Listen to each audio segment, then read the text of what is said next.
Yeah, and Kurt Warner didn't he win a Super Bowl Yeah.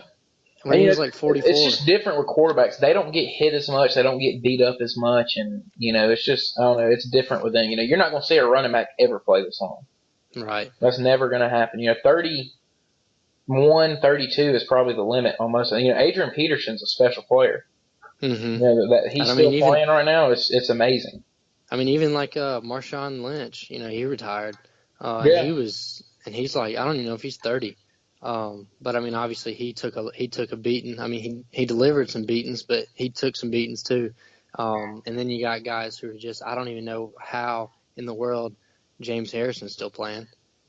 Yeah, I mean, it's man, and Julius Peppers for the Packers. Yeah, I mean, he's yeah, been in there for forever. And Justin Tuck ended up retiring from the Giants. I mean, he played for forever. So yeah, you have special players that are able to make it a long time, but it's very, very rare.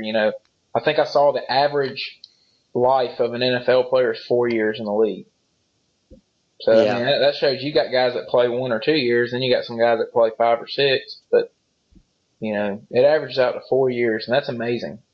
Mm-hmm. So Yeah, it is. these guys that I do last, they're special people.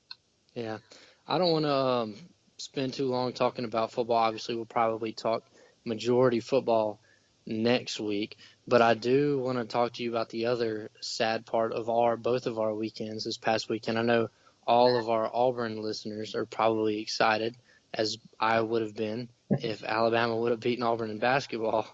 But I mean, that was just a beatdown. Yeah, the second Obviously, half it was. was close. It was close for a little bit, and then Auburn just really they got hot and they just looked a lot better than Alabama did. Yeah, I think them being at home made a difference in the game. Um, Auburn's getting better, and their record's shown for it this year. The rivalry between these two teams in basketball is really about to heat up within the next 2 years. Yeah, Both teams are getting some good players in. Auburn's got a heavy freshman class this year. Next year, Alabama's going to have a really heavy freshman class. I think you're going to see maybe 4 starters from the freshman class next year. So, Wiley's a good player for Auburn. Mustafa Heron or whatever his name is, he's really good for Auburn. And, they've got some guys that they're really going to be able to build on in the future, and I think Bama is too. And I think what's going to make the Alabama-Auburn rivalry special, unlike Duke and North Carolina, because Duke and North Carolina, the rivalry is special between the fans now, but it's just not as much with the players because you got so many one and dones at those places. right. At Alabama and Auburn, you're not going to have one and dones, and you're going to have guys that are going to be playing each other for 2 or 3 years. And I really think you're about to see this rivalry heat up with Bruce Pearl and Avery Johnson there. Yeah, I definitely hope so. I like to see. Obviously, I want to see Alabama do good, but I mean, it's nice to have a good rivalry, especially if you could both be pretty good and uh, be competing to get into the NCAA tournament every year. That's always good, especially and it makes the state of Alabama look good also. But I mean, I don't know a whole lot of the guys from Auburn, honestly, but some of them look really, really good. They really impressed me. Um, who's that guy from Purdue? That he's from, was it Opelika? No, he's not from Opelika. Do you know what I'm talking about? Yeah, he's from Cedar Piedmont Bluff. or something? No, he's from Cedar Bluff. Okay, yeah, yeah. Oh, Wasn't the he big supposed to? 7'2" white kid. Yeah, yeah. Yeah.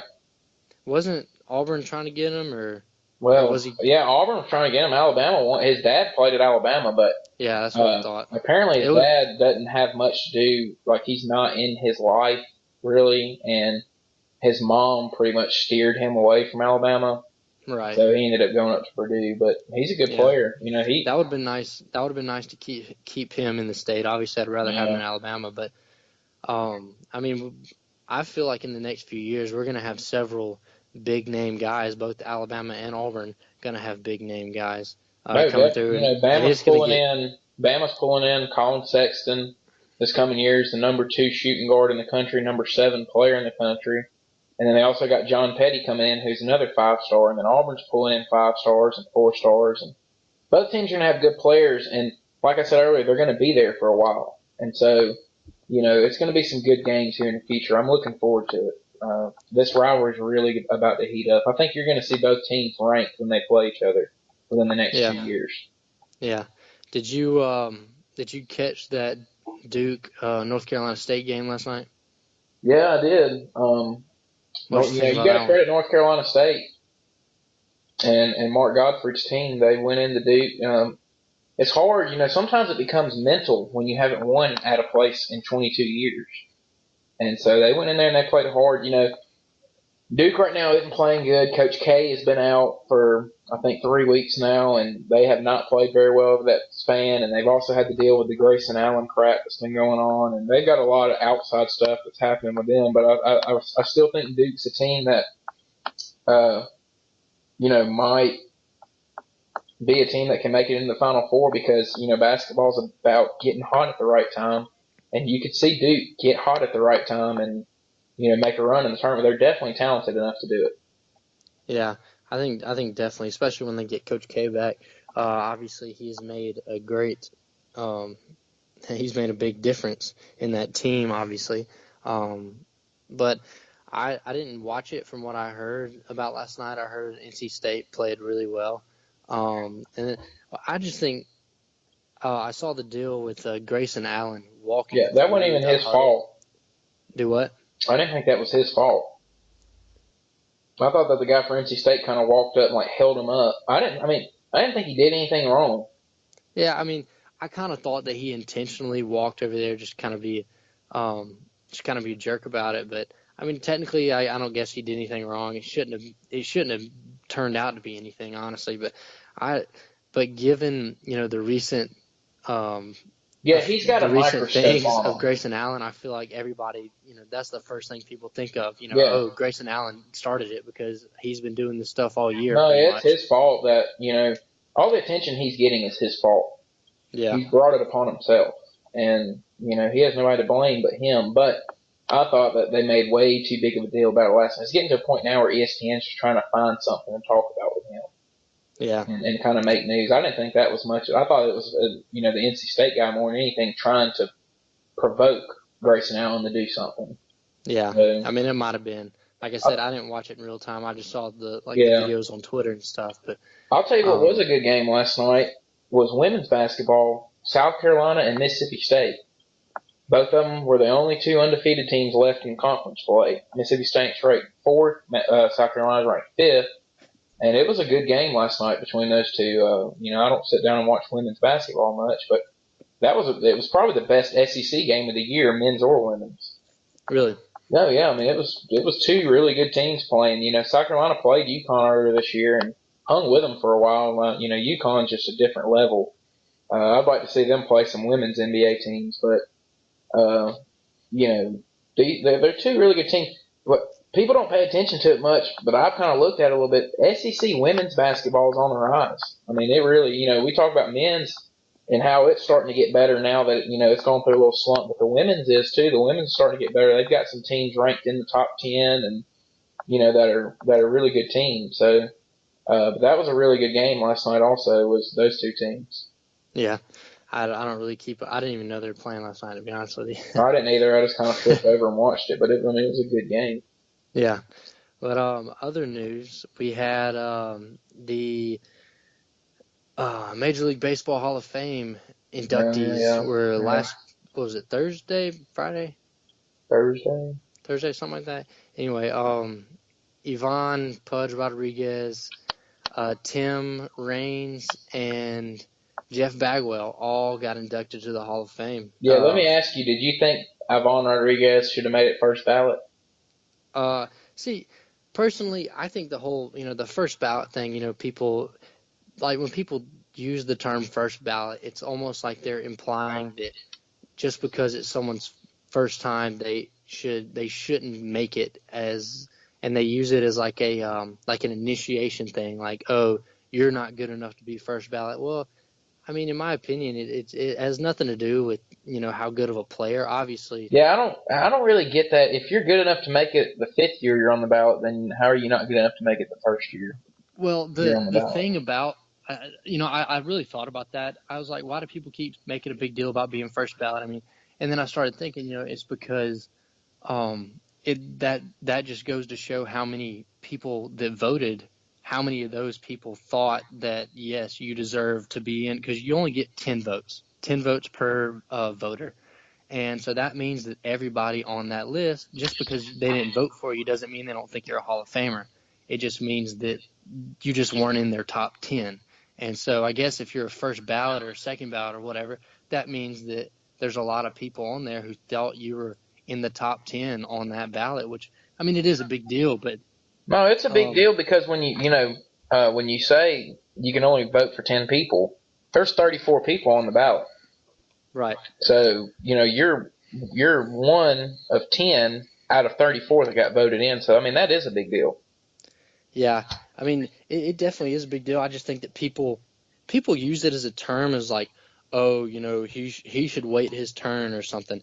And I don't know. I think that's kind of a wash. I think that it's people pay too much attention to it, honestly. What do you think about Sammy Sosa only getting 8.6% of the votes on his 5th year on the ballot? I mean, it doesn't really. I don't guess it surprises me. Personally, I think Sammy Sosa should be in the Hall of Fame. But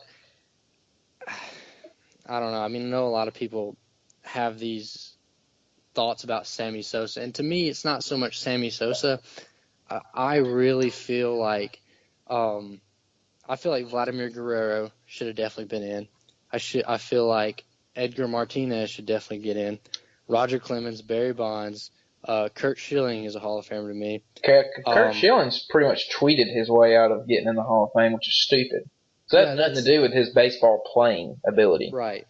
That has nothing to do. There are guys in the Hall of Fame who have done worse things morally than what than Kurt Schilling has done.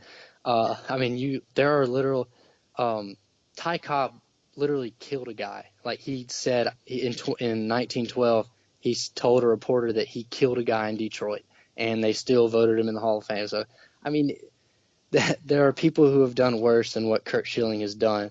And I guess that's just how it is. But I think that people shouldn't look at what they do outside of baseball. I think that they should look at what they do inside of baseball and how they played the game.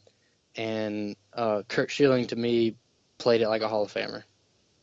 Yeah, I mean, I would agree with that. Kurt Schilling did a lot. I got his stats right here. A 3.46 career ERA. I mean, that's pretty impressive. You're not going to find many people that do that. And won 216 ball games. And I don't know. I think it's stupid that there's people that aren't voting for him just because he tweets his opinion. I also think, just like on a related note to that, I think that there's too many people out there who vote, or I feel like there's a lot of people who don't even really keep up with the game. There's just people who, they take politics into voting for the Hall of Fame too much. I just think that there's way too many voters as in people who don't really know what they're talking about. I feel like that is 442 voters. Especially that's when too many. I saw one of the guys for ESPN, Pedro Gomez, I believe, tweeted out or posted his Hall of Fame ballot, and he only had 4 guys. And the 4 guys on there, and he said, I voted for these guys because these are the people that I believe played the game the right way. Well, okay, you think that they play the game the right way. Okay, there's also no evidence backing that whether they did or not. I'm not saying they did I'm not saying they did take PEDs or gamble or whatever it may be, and I'm not saying they didn't. Also, I think the 4 guys that he listed that he voted for, I had never even heard of those guys. Like, there were some guys that, they were obviously should not be in the Hall of Fame because they just didn't have Hall of Fame careers. I don't know why people like that vote. That's ridiculous. That is, to me, is insulting to the game of baseball. Yeah, here's one to me when I'm sitting here looking at it. Edgar Renteria got 2 votes on a first ballot Hall of Fame from two people. Like, what two people